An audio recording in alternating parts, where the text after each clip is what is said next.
नमस्कार, आदाब, सत श्री अकाल। स्वागत है एक बार फिर आप सभी का अपने YouTube channel study point with Ashutosh Kumar में। दोस्तों, आज हम बात करेंगे ईवीएस की पेडागॉजी के अगले वीडियो के बारे में। और इस वीडियो में हम लोग उन 20 प्रश्नों की बात करेंगे जो कि प्रीवियस ईयर में पूछे गए हैं। इससे पहले हम लोगों ने पेडागॉजी के कुछ क्वेश्चंस के बारे में बात भी की है, उसके आगे हम लोग आज देखेंगे। अगर आप लोगों ने पिछले वीडियो नहीं देखे हैं तो चैनल के प्लेलिस्ट में जाकर देख सकते हैं। साथ ही साथ उन वीडियोस का लिंक हमने डिस्क्रिप्शन बॉक्स में भी दे दिया है, वहाँ से भी जाकर देख सकते हैं। इससे पहले अगर आप लोग इस वीडियो चैनल पर नए हैं तो प्लीज़ चैनल को सब्सक्राइब कर लीजिए, साथ ही साथ बेल आइकन को भी प्रेस करिए जिससे आगे आने वाली वीडियो आपको आसानी से मिलते रहें। साथ ही साथ अगर वीडियो पसंद आता है तो वीडियो को अपने दोस्तों के साथ भी शेयर करिएगा। तो आइए देखते हैं आज का वीडियो।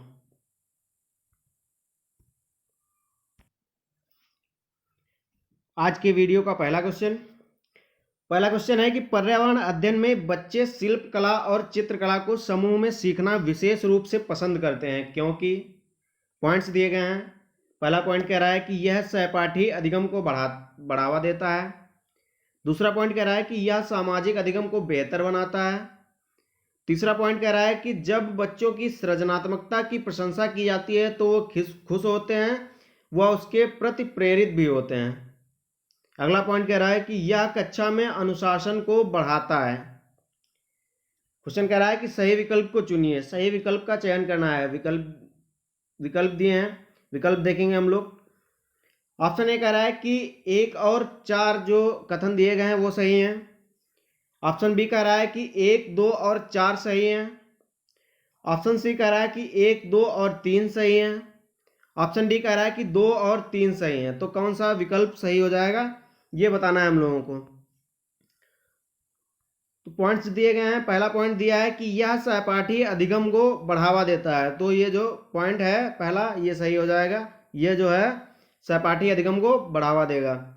दूसरा पॉइंट कह रहा है कि यह सामाजिक अधिगम को बेहतर बनाता है। यह शिल्प कला और चित्रकला जो है ये सामाजिक अधिगम को बेहतर बनाता है, तो ये भी सही हो जाएगा। अगला पॉइंट कह रहा है कि जब बच्चों की सृजनात्मकता की प्रशंसा की जाती है तो वे खुश होते हैं, वह उसके प्रति प्रेरित भी होते हैं, तो ये भी सही हो जाएगा। अगला पॉइंट कह रहा है कि यह कक्षा में अनुशासन को बढ़ाता है।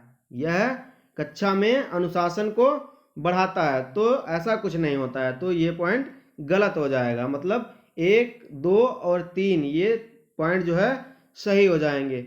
ऑप्शन में कह रहा है कि जो ऑप्शन सी है इसमें दिए हैं कि 1, 2, 3, 1, 2 और 3 ऑप्शन सी में दिए गए हैं, तो इसका ऑप्शन सी जो है वो सही हो जाएगा। Option C is correct, option C सही है। इसके आगे देखेंगे अगला क्वेश्चन कह रहा है कि प्रयोग करना आकलन का एक संकेतक है। प्रयोग करना आकलन का एक संकेतक है। निम्नलिखित में से कौन सा एक प्रयोग करने संबंधी संकेतक का आकलन करने का सबसे उपयुक्त तरीका है। क्वेश्चन कह रहा है कि प्रयोग करना आकलन का एक संकेतक है। निम्नलिखित में से कौन सा प्रयोग करने संबंधी संकेतक का आकलन करने का सबसे उपयुक्त तरीका है। ऑप्शन दिए गए हैं। ऑप्शन ए कह रहा है कि चित्र पाठन। ऑप्शन बी कह रहा है सृजनात्मक लेखन। ऑप्शन सी कह रहा है निदर्शन या प्रदर्शन। ऑप्शन डी कह रहा है कि हस्तपरक गतिविधि। तो उसमें से कौन सा ऑप्शन सही हो जाएगा ये बताना है हम लोगों को। तो इसका ऑप्शन जो डी है हस्तपरक गतिविधि ये सही हो जाएगा। ऑप्शन डी जो है वो सही हो जाएगा। Option D is correct, option D सही है। इसके आगे बात करेंगे अगले क्वेश्चन की। अगला क्वेश्चन कह रहा है कि प्राथमिक कक्षाओं में शिक्षार्थियों के पास अनेक प्रकरणों में अनेक वैकल्पिक अवधारणाएं होती हैं, जैसे सजीव निर्जीव, जलचक्र, पौधे आदि। इन वैकल्पिक अवधारणाओं के स्रोत हो सकते हैं। स्रोत दिए गए हैं। पहला पॉइंट कह रहा है परिवार एवं समुदाय। दूसरा पॉइंट कह रहा है कि पाठ्य पुस्तकें एवं अन्य पुस्तकें। तीसरा पॉइंट कह रहा है कि शिक्षक। अगला पॉइंट कह रहा है कि कहानियां एवं कविताएं। क्वेश्चन कह रहा है कि सही विकल्प को चुनिए। इसमें से सही विकल्प का चयन करना है कि कौन कौन से जो अवधारणाएं हैं वो सही होंगी। ऑप्शन देखेंगे हम लोग। ऑप्शन ए कह रहा है कि 1, 2 और 4, 1, 2 और 4 जो है ये पॉइंट सही है। ऑप्शन बी कह रहा है कि 1, 2, 3 और 4 मतलब चारों सही हैं। ऑप्शन सी कह रहा है कि केवल एक सही है। ऑप्शन डी कह रहा है कि 1 और 2 सही है। तो इसमें से कौन सा सही हो जाएगा? पहला पॉइंट है परिवार एवं समुदाय, दूसरा पॉइंट है पाठ्य पुस्तकें एवं अन्य पुस्तकें, तीसरा है शिक्षक, चौथा है कहानियां एवं कविताएं।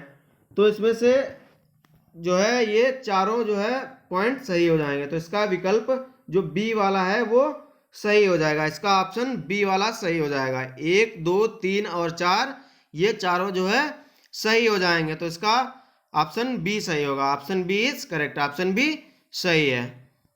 ऑप्शन बी सही है। इसके आगे देखेंगे अगला क्वेश्चन।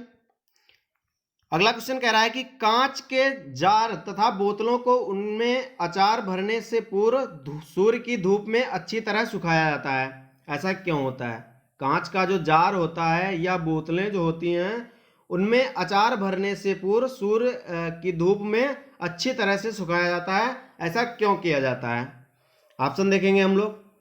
ऑप्शन ए कह रहा है कि उनके तापमान में वृद्धि करने के लिए। ऑप्शन बी कह रहा है कि उनमें से धूल को हटाने के लिए। ऑप्शन सी कह रहा है कि नमी को पूर्णतः हटाने के लिए। ऑप्शन डी कह रहा है कि अचार को स्वादिष्ट बनाने के लिए। तो इसमें से कौन सा ऑप्शन सही हो जाएगा ये बताना है हम लोगों को। अचार भरने से पूर्व सूर्य की धूप में अच्छी तरह से सुखाया जाता है। ऐसा क्यों किया जाता है ये बताना है हम लोगों को। तो ऐसा किया जाता है नमी को पूर्णतः हटाने के लिए। नमी को पूर्णतः हटाने के लिए। तो इसका ऑप्शन जो सी है वो सही हो जाएगा। ऑप्शन सी सही हो जाएगा। Option C is correct. Option C सही है। इसके आगे देखेंगे अगला क्वेश्चन। अगला क्वेश्चन कह रहा है कि रेणु की दादी उसे एक सूखा कुआं दिखाते हुए बताती है कि 15 से 20 वर्ष पहले कुएं में पानी था, लेकिन अब यह पूर्णतः सूख गया है। रेणु की दादी है वो उसे बताती है, एक कुएं की ओर इशारा करते हुए बताती है कि यह 15 से 20 वर्ष पहले इसमें जो है पानी था, लेकिन जो अब पूर्णतः सूख गया है। कुएं में पानी सूखने का क्या कारण हो सकता है? कारण दिए गए हैं। पहला कह रहा है कि पेड़ों, कुएं तथा उनमें उनके आसपास के स्थान की मिट्टी को अब सीमेंट से ढक दिया गया है। दूसरा पॉइंट कह रहा है कि आसपास के इलाके में बहुत सारे बोरिंग पंप लगे हैं इसलिए। तीसरा पॉइंट कह रहा है कि प्रत्येक व्यक्ति के घर में अब नल होने के कारण कोई भी कुएं का प्रयोग नहीं करता है, इसलिए ऐसा होता है जो है कुएं का पानी सूख गया है। तो इसमें से कौन से ऑप्शन दिए गए हैं इसके आगे। ऑप्शन ए कह रहा है कि 1 और 2 सही हैं। ऑप्शन बी कह रहा है कि केवल 3 सही है। ऑप्शन सी कह रहा है कि केवल 1 सही है। ऑप्शन डी कह रहा है कि केवल 2 सही है। तो इसमें से कौन सा ऑप्शन सही हो जाएगा ये बताना है हम लोगों को। तो इसका ऑप्शन जो ए वाला है वो सही हो जाएगा। इसका ऑप्शन ए। ऑप्शन ए क्या कह रहा है कि 1 और 2 सही हैं। 1 और 2 जो कारण हैं वो सही हैं। पहला कारण क्या है कि पेड़ों, कुएं तथा उनके आसपास के स्थान की मिट्टी को अब सीमेंट से ढक दिया गया है। दूसरा पॉइंट कह रहा है कि आसपास के इलाके में बहुत सारे बोरिंग पंप लग गए हैं, इसके कारण जो है कुएं का पानी सूख गया है। कुएं का पानी सूख गया है। तो इसका ऑप्शन ए जो है वो सही हो जाएगा। Option A is correct. Option A सही है। इसके आगे बात करेंगे अगले क्वेश्चन की। अगला क्वेश्चन कह रहा है कि निम्नलिखित में से जड़ का कौन सा कार्य पौधों के लिए नहीं है? जड़ का कौन सा कार्य जो है वो पौधों के लिए नहीं है? ऑप्शन दिए गए हैं। ऑप्शन देखेंगे हम लोग। ऑप्शन ए कह रहा है कि भोजन भंडारण या संचित करना। ऑप्शन बी कह रहा है कि ह्यूमस उपलब्ध कराना। ऑप्शन सी कह रहा है कि पौधों को सहारा देना। ऑप्शन डी कह रहा है कि जल तथा खनिजों का अवशोषण करना। इनमें से कौन सा जो जड़ का कार्य है वो नहीं है? जड़ का कार्य कौन सा नहीं है वो बताना है हम लोगों को। तो इसका ऑप्शन जो बी है वो सही हो जाएगा। ऑप्शन बी क्या कह रहा है कि ह्यूमस उपलब्ध कराना है। ह्यूमस उपलब्ध कराना ये जड़ों का कार्य नहीं है, जबकि भोजन भंडारण, पौधों को सहारा देना, तथा जल और खनिज लवणों को अवशोषित करना ये जड़ के कार्य होते हैं, तथा ह्यूमस उपलब्ध कराना ये जो है ये जड़ का कार्य नहीं होता है। ह्यूमस मिट्टी के द्वारा उपलब्ध कराया जाता है। काहे से उपलब्ध कराया जाता है? तो ह्यूमस जो है वो मिट्टी के द्वारा उपलब्ध कराया जाता है। तो इसका ऑप्शन जो बी है वो सही हो जाएगा। ऑप्शन बी सही हो जाएगा। Option B is correct. Option B सही है। इसके आगे बात करेंगे अगले क्वेश्चन की। अगला क्वेश्चन कह रहा है कि सीढ़ीदार कुएं अथवा बावली, बावली को बावड़ी भी कहते हैं, से संबंधित निम्नलिखित कुछ कथन दिए गए हैं। सीढ़ीदार कुएं को बावड़ी या बावली कहते हैं। इससे संबंधित कुछ कथन दिए गए हैं। कथन देखेंगे हम लोग। पहला कथन कह रहा है कि वे जल भंडारण तथा संरक्षण की पारंपरिक व्यवस्था है। दूसरा कथन कह रहा है कि सामुदायिक स्रोत के रूप में उनका प्रयोग होता है। अगला कथन कह रहा है कि उनका निर्माण मुख्यतः वर्षा रहित राज्यों में होता है। अगला कथन है कि उनमें केवल संदूषित जल होता है। क्वेश्चन है कि उपर्युक्त में से कौन सा या से कथन सही है या है? ऑप्शन दिए गए हैं। ऑप्शन ए कह रहा है कि 1 और 2 सही है। ऑप्शन बी कह रहा है कि 1, 2 और 3 सही है। ऑप्शन सी कह रहा है कि केवल 1 सही है। ऑप्शन डी कह रहा है कि केवल 4 सही है। तो इसमें से कौन सा ऑप्शन सही हो जाएगा ये बताना है हम लोगों को। तो इसका ऑप्शन जो बी है वो सही हो जाएगा। 1, 2 और 3। 1, 2 और 3 में दिया क्या है? पहले में दिया है कि वे जल भंडारण तथा संरक्षण की पारंपरिक व्यवस्था है। जो सीढ़ीदार कुएं हैं, इनमें जो सीढ़ीदार कुआं है इनके संबंध में 1, 2, 3 और पहले कथन में कहा गया है कि वे जल भंडारण तथा संरक्षण की पारंपरिक व्यवस्था है। दूसरे कथन में क्या कहा गया है कि सामुदायिक स्रोत के रूप में उनका प्रयोग होता है। किनका? सीढ़ीदार कुएं का।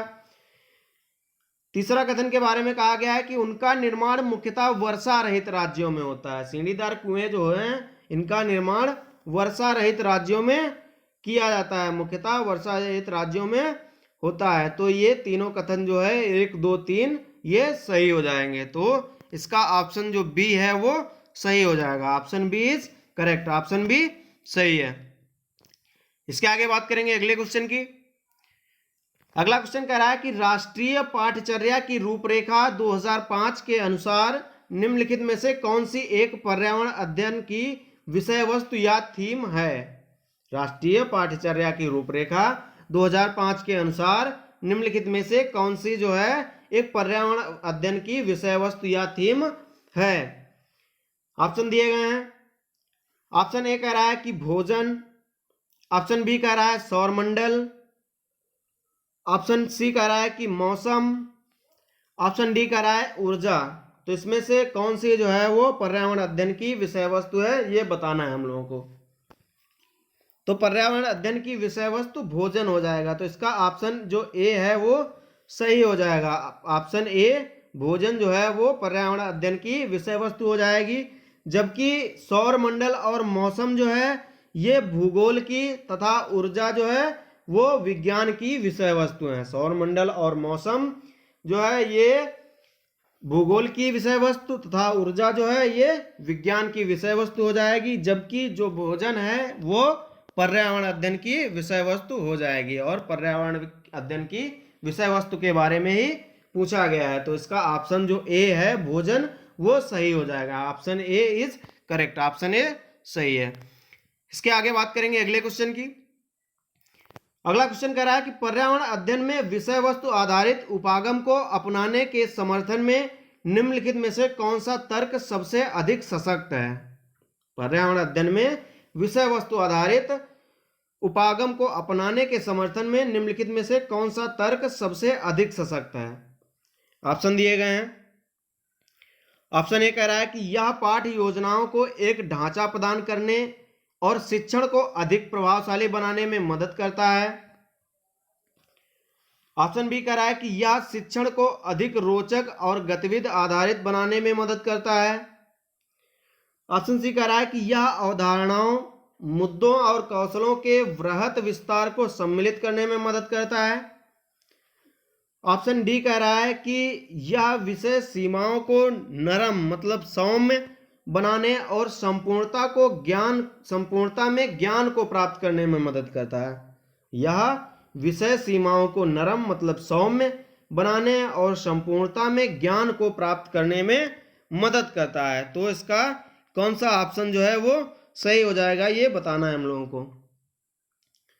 तो इसका ऑप्शन जो डी है वो सही हो जाएगा। ऑप्शन डी क्या कह रहा है? ऑप्शन डी कह रहा है कि यह विषय सीमाओं को नरम बनाने और संपूर्णता में ज्ञान को प्राप्त करने में मदद करता है। तो इसका जो ऑप्शन डी है वो सही हो जाएगा। Option D is correct. Option D सही है।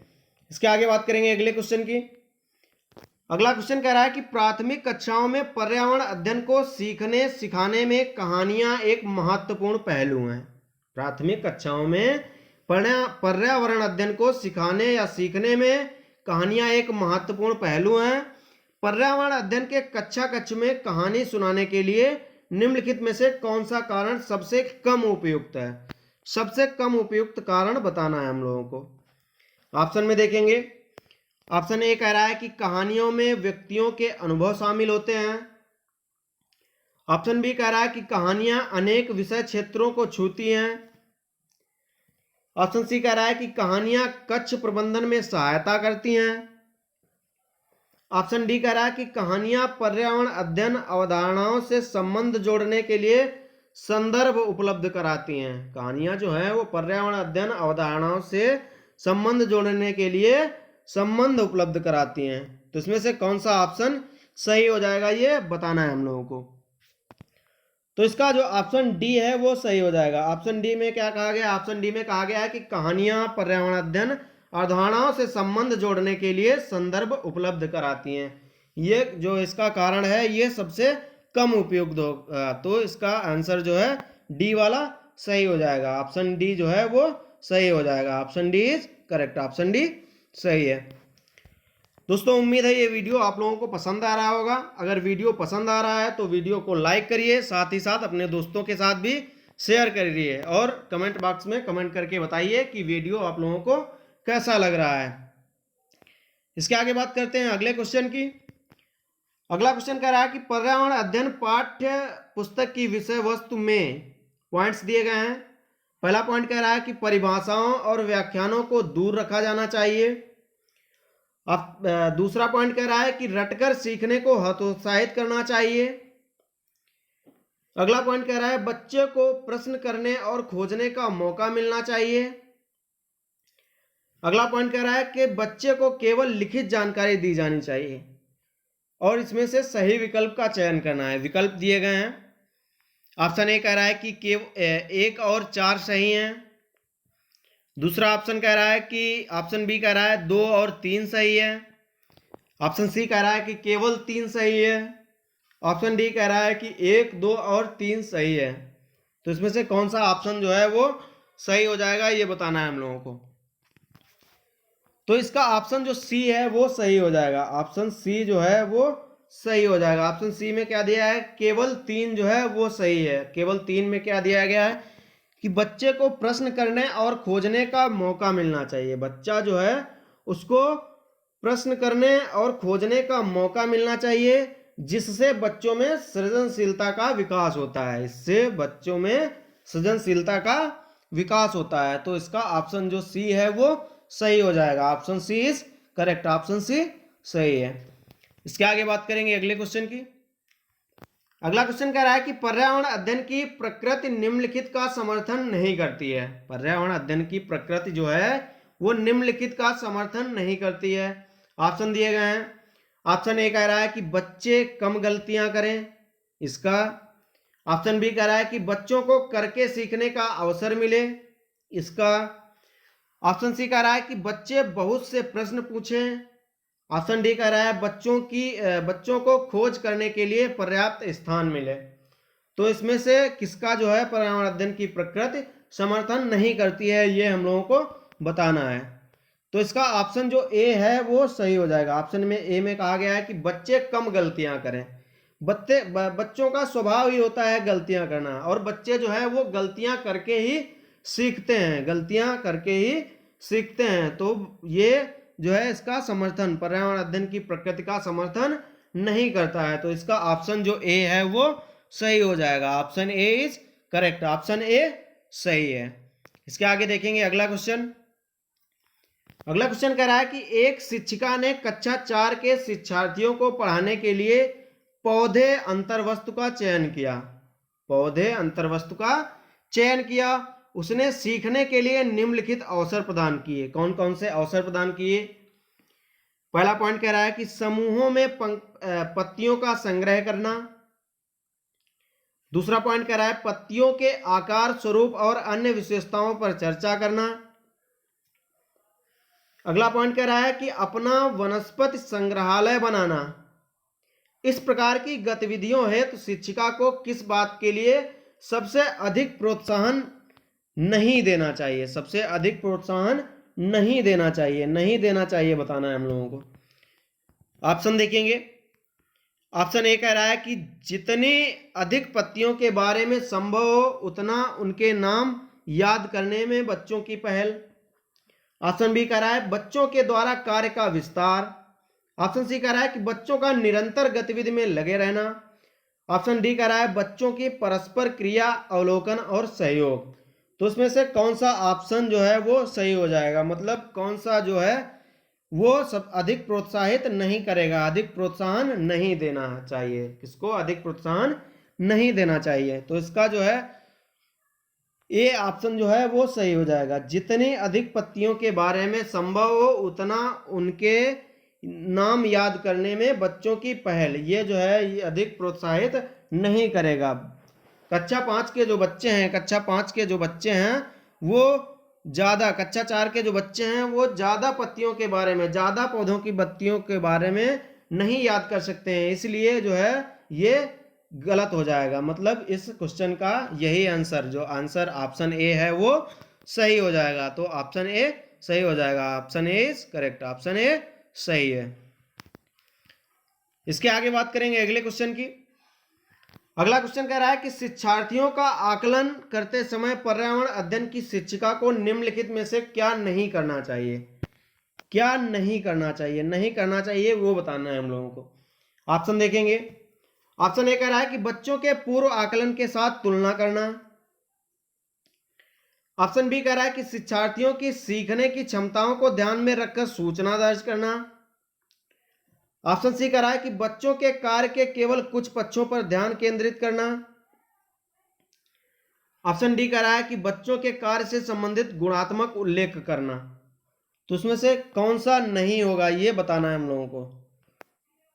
तो इसका ऑप्शन जो सी है वो सही हो जाएगा। ऑप्शन सी क्या कह रहा है कि बच्चों के कार्य के केवल कुछ पक्षों पर ध्यान केंद्रित करना। ऐसा नहीं होता है, जो बच्चा होता है उनके कुछ पक्षों पर नहीं बल्कि सभी पक्षों पर ध्यान केंद्रित कराया जाता है, सभी पक्षों पर ध्यान केंद्रित कराया जाता है। तो इसका जो ऑप्शन सी है वो गलत हो जाएगा। मतलब ऑप्शन सी इस क्वेश्चन का सही आंसर हो जाएगा। तो इस ऑप्शन सी जो है वो सही है। Option C is correct, option C सही है। इसके आगे बात करेंगे अगले क्वेश्चन की। अगला क्वेश्चन कह रहा है कि प्राथमिक स्तर पर पर्यावरण अध्ययन में समुदाय सीखने सिखाने का एक महत्वपूर्ण संसाधन है। समुदाय जो है वो सीखने और सिखाने का एक महत्वपूर्ण संसाधन है, क्योंकि ऑप्शन दिए गए हैं। ऑप्शन ए कह रहा है कि यह एक बहुत सस्ता संसाधन है। समुदाय जो है एक बहुत सस्ता संसाधन है। ऑप्शन बी कह रहा है यह आसानी से उपलब्ध होने वाला संसाधन है। ऑप्शन सी कह रहा है कि इसमें समझदार और बुजुर्ग लोग होते हैं। ऑप्शन डी कह रहा है कि यह वास्तविक स्थितियों में सीखने के अवसर उपलब्ध कराता है। तो इसमें से कौन सा ऑप्शन जो है सही हो जाएगा ये बताना है हम लोगों को। तो इसका ऑप्शन जो डी है वो सही हो जाएगा। ऑप्शन डी जो है वो सही हो जाएगा। यह वास्तविक स्थितियों में सीखने के अवसर उपलब्ध कराता है। यह वास्तविक स्थितियों में सीखने के अवसर उपलब्ध कराता है और इससे बच्चों में तेजी से अधिगम क्षमता का भी विकास होता है। इससे बच्चों में तेजी से अधिगम क्षमता का भी विकास होता है। तो इसका ऑप्शन जो डी है वो सही हो जाएगा। Option D is correct, option D सही है। इसके आगे बात करेंगे अगले क्वेश्चन की। अगला क्वेश्चन कह रहा है कि कक्षा 5 की पर्यावरण अध्ययन की पाठ्य पुस्तक का एक पाठ उसी से ठंडा उसी से गर्म, एक पाठ है ये, एक रचना है। उसी से ठंडा उसी से गर्म डॉक्टर जाकिर हुसैन द्वारा लिखित एक कहानी है। उसी से ठंडा उसी से गर्म ये एक कहानी है और ये डॉक्टर जाकिर हुसैन द्वारा लिखित है। उन्होंने बच्चों के लिए ऐसी कई कहानियां लिखी। अपनी मृत्यु के समय वे थे, क्या थे ये बताना है। ऑप्शन दिए गए हैं। ऑप्शन ए कह रहा है कि भारत के मुख्य न्यायाधीश। ऑप्शन बी कह रहा है कि भारत के उपराष्ट्रपति। ऑप्शन सी कह रहा है कि भारत के राष्ट्रपति। ऑप्शन डी कह रहा है कि भारत के प्रधानमंत्री। डॉक्टर जाकिर हुसैन के बारे में बताना है कि वो अपनी मृत्यु के समय क्या थे, किस पद पर थे, ये बताना है। तो इसका ऑप्शन जो सी है वो सही हो जाएगा। डॉक्टर जाकिर हुसैन अपनी मृत्यु के समय भारत के राष्ट्रपति के पद पर विराजमान थे, मतलब राष्ट्रपति थे वो। और डॉक्टर जाकिर हुसैन भारत के तीसरे राष्ट्रपति थे। डॉक्टर जाकिर हुसैन जो थे वो भारत के तीसरे राष्ट्रपति थे। इनका कार्यकाल 1967 से 69 मतलब लगभग 67 से 69 मतलब 2 सालों तक इनका लगभग कार्यकाल चला। राष्ट्रपति पद पर रहते हुए इनकी मृत्यु 3 मई 1969 को हो गई थी। ये जो है भारत के राष्ट्रपति थे और ये राष्ट्रपति के कार्यकाल में 1967 से 69 के बीच ये भारत के राष्ट्रपति रहे और इनकी मृत्यु जो है वो भारत के राष्ट्रपति के पद पर ही हुई। और जब इनकी मृत्यु हुई तो ये जो है भारत के राष्ट्रपति ही थे, मतलब राष्ट्रपति के पद पर ही इनकी मृत्यु हुई है। और इनकी मृत्यु 3 मई 1969 को हुई थी। कब हुई थी? 3 मई 1969 को। और उनकी जो कहानी है उसी से ठंडा उसी से गर्म, ये पर्यावरण अध्ययन की कक्षा 5 की पुस्तक में दी हुई है। तो इसका जो ऑप्शन है वो सी सही हो जाएगा। ऑप्शन सी जो है वो सही हो जाएगा कि भारत के राष्ट्रपति के पद पर अपनी मृत्यु के समय डॉक्टर जाकिर हुसैन भारत के राष्ट्रपति के पद पर थे। तो option C is correct, option C सही है। इसके आगे बात करेंगे अगले क्वेश्चन की। अगला क्वेश्चन कह रहा है कि एक नवनियुक्त पर्यावरण अध्ययन के शिक्षक के रूप में पढ़ाने से पहले आपकी सबसे पहली प्राथमिकता होगी। सबसे पहली प्राथमिकता क्या होगी? ऑप्शन में देखेंगे हम लोग। ऑप्शन ए कह रहा है कक्षा में धीमी गति से सीखने वाले विद्यार्थियों की पहचान करना। ऑप्शन बी कह रहा है कि विद्यार्थियों के लिए पाठानुसार विस्तृत नोट्स तैयार करना। ऑप्शन सी कह रहा है कि विद्यार्थियों का समाज सांस्कृतिक प्रोफाइल विवरण तैयार करना। ऑप्शन डी कह रहा है कि पहले से पाठ योजना तैयार करना। तो इसमें से कौन सा ऑप्शन जो है वो सही हो जाएगा ये बताना है हम लोगों को। तो इसका ऑप्शन जो सी है वो सही हो जाएगा। ऑप्शन सी, सबसे पहली प्राथमिकता क्या होगी कि विद्यार्थियों को समाज की सांस्कृतिक प्रोफाइल और विवरण तैयार करना। बस विद्यार्थियों का समाज सांस्कृतिक प्रोफाइल और विवरण तैयार करना, ये सबसे पहली प्राथमिकता होगी, एक शिक्षक की सबसे पहली प्राथमिकता होगी। तो इसका ऑप्शन जो सी है वो सही हो जाएगा। Option C is correct, option C सही है। इसके आगे देखेंगे अगला क्वेश्चन। अगला क्वेश्चन कह रहा है कि कविताएं और कहानियां पर्यावरण अध्ययन की अंतर्वस्तु को पढ़ाने में प्रभावशाली हैं। कविताएं और जो कहानियां होती हैं ये पर्यावरण अध्ययन की अंतर्वस्तु को पढ़ाने में प्रभावशाली होती हैं। ऐसा इसलिए होता है क्योंकि कविताएं और कहानियां, पॉइंट्स दिए गए हैं।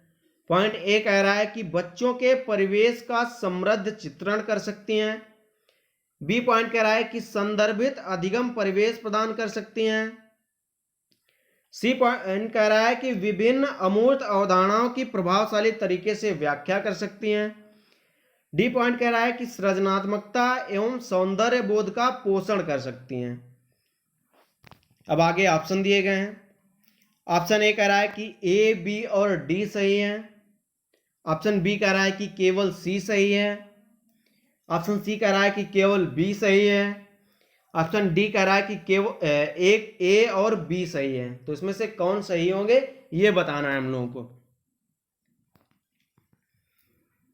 तो इसका ऑप्शन जो ए है वो सही हो जाएगा। ऑप्शन ए में क्या दिया गया है कि ए, बी और डी जो पॉइंट है ये कविताएं और कहानियों के संदर्भ में सही हैं। आप ए पॉइंट में क्या कहा गया है? ए पॉइंट में कहा गया है कि बच्चों के परिवेश का समृद्ध चित्रण कर सकती हैं। कविताएं और कहानियां जो हैं वो बच्चे के परिवेश का समृद्ध चित्रण कर सकती हैं, संदर्भित अधिगम परिवेश प्रदान कर सकती हैं और सृजनात्मकता एवं सौंदर्य बोध का पोषण कर सकती हैं। तो ए, बी और डी जो है वो सही हो जाएंगे। कहानी और कविता के संदर्भ में ए, बी और डी जो है वो कथन सही हो जाएंगे। तो इसका ऑप्शन जो ए है वो सही हो जाएगा। Option A is correct. Option A सही है। इसके आगे बात करेंगे अगले क्वेश्चन की। अगला क्वेश्चन कह रहा है कि कक्षा 5 की शिक्षिका के रूप में आप ईंधन के संरक्षण प्रकरण को पढ़ाने के लिए निम्नलिखित में से किस संसाधन के उपयोग को सर्वश्रेष्ठ पाते हैं? क्वेश्चन क्या कह रहा है? क्वेश्चन कह रहा है कि कक्षा 5 की शिक्षिका के रूप में आप ईंधन के संरक्षण एक प्रकरण है को पढ़ाने के लिए निम्नलिखित में से किस संसाधन के उपयोग को सर्वश्रेष्ठ पाते हैं? कौन सा जो संसाधन है वो सर्वश्रेष्ठ है? ऑप्शन दिए गए हैं। ऑप्शन ए कह रहा है कि संदर्भ पुस्तकें, ऑप्शन बी कह रहा है कि पोस्टर, ऑप्शन सी कह रहा है समाचार पत्र, ऑप्शन डी कह रहा है कि पाठ्य पुस्तक। तो इसमें से कौन सा जो है वो संसाधन सर्वश्रेष्ठ है ये बताना है हम लोगों को। तो इसका ऑप्शन जो सी है वो सही हो जाएगा। ऑप्शन सी में दिया गया है समाचार पत्र। समाचार पत्र जो है ईंधन के संरक्षण प्रकरण को पढ़ाने के लिए सर्वश्रेष्ठ जो है समाचार पत्र। तो इसका ऑप्शन सी जो है वो सही हो जाएगा।